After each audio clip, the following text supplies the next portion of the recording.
Hello, I am Shibanjan Datto. First and foremost, I would like to thank the Impact and Policy Research Institute of India, IMPRI, for providing me with this opportunity to witness the ground level reality. I surveyed a set of households consisting of persons whom we consider to be city makers.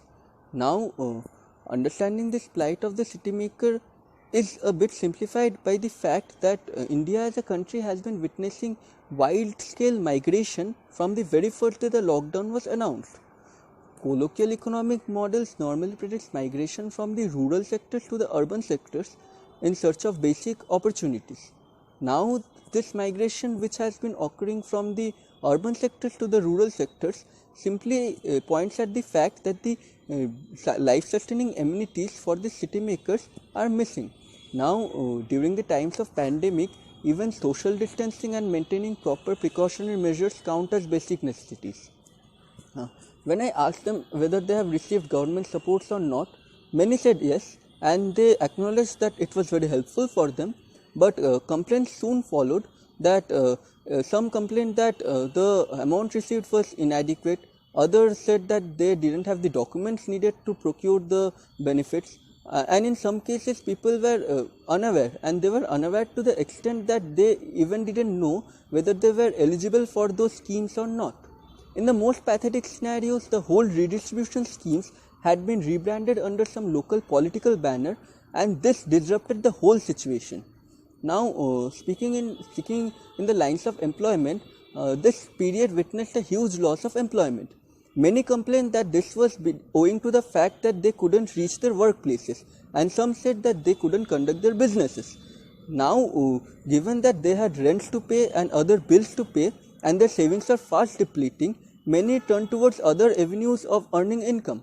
Some started selling vegetables, fish, etc., but the prices of these goods soon fell, and many saw their goods perish.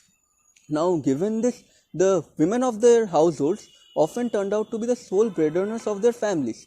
Now, this was due to the fact that most of them were housemaids, and they continued receiving their payments during these times. Another important point to note is that the small businesses and microfinance companies who offered huge employment opportunities to these people often continued paying their wages. Now, this lightened the burden of the laborers, but the businesses remained at a position of being vulnerable at these times. Now, they should be revived via some policy actions. Now, the plight of the city makers cannot be simply tolerated.